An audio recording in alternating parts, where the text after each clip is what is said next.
Savannah has southern charm in spades, and when you're ready to experience more of the region's attractions, Savannah makes a great base for day trips along this stretch of the Atlantic coast.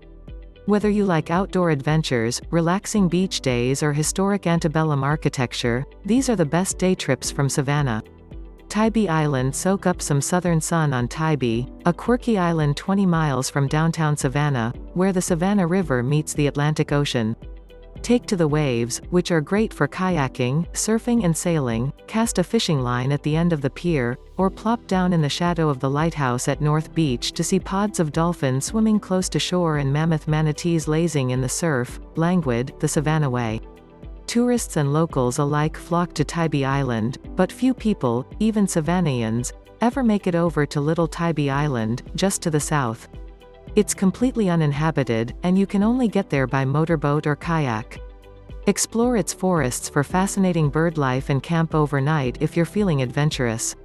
How to get to Tybee Island. It's an easy drive 20 miles east on US 80 to reach Tybee Island from downtown Savannah.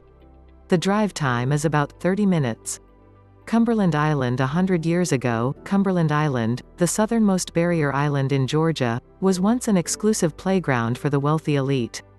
It's still privately owned, but now this section of coastal wilderness is managed by Cumberland Island National Seashore, which has preserved it for the ages. Visitors can explore the ancient 17-mile-long stretch of moss-covered oak forests, salt marshes and untouched beach. Wild horses roam around, sea turtles hatch here, and ruins still stand begging to be discovered. With plenty of trails to explore, it's a lovely, lonely escape, and a quiet departure from civilization. How to get to Cumberland Island. The only public access to Cumberland Island is by ferry from the mainland town of St. Mary's, a 110-mile drive from Savannah, which takes about an hour and 45 minutes. Ferries leave from the St. Mary's twice daily, with an extra departure from March until the end of September. The crossing takes 45 minutes. Hilton Head Island, South Carolina. Across Port Royal Sound, tiny Hilton Head Island is South Carolina's largest barrier island and one of America's top golf spots.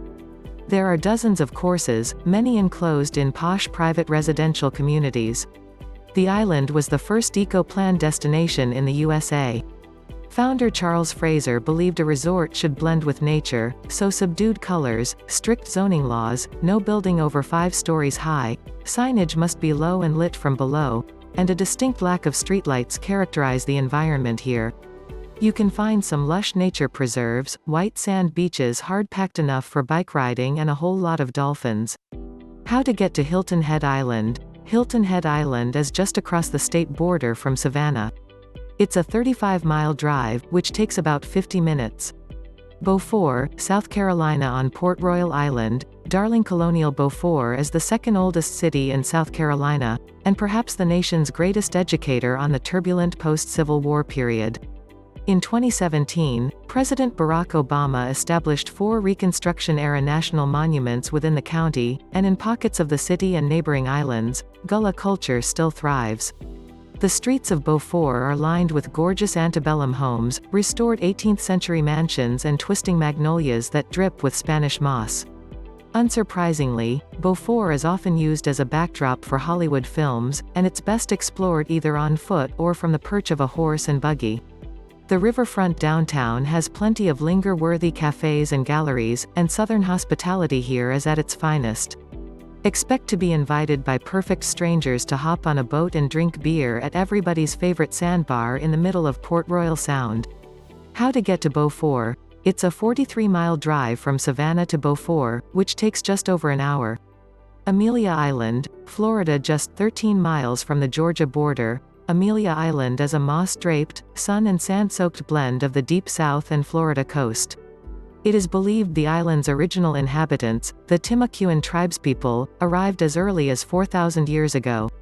Since that time, 8 flags have flown here, starting with the French in 1562, followed by the Spanish, the English, the Spanish again, the Patriots, the Green Cross of Florida, the Mexican rebels, the U.S., the Confederates and then the U.S. again. Amelia is sometimes called 8 Flags Island. Vacationers have flocked to Amelia since the 1890s, when Henry Flagler converted a coast of salt marsh and unspoiled beaches into a vacation spot for the wealthy. The legacy of that era is evident in the central town of Fernandina Beach, 50 blocks of historic buildings, Victorian B&Bs and restaurants housed in converted fishing cottages. Dotting the rest of the island are lush parks, green fairways and miles of shoreline. How to get to Amelia Island? The drive from Savannah is about 130 miles and takes a little over 2 hours. Jacksonville, Florida. Jacksonville has a lot going for it, but it requires careful planning. That's because it's big. At a whopping 840 square miles, Jacksonville is the largest city by area in the contiguous United States and the most populous in Florida.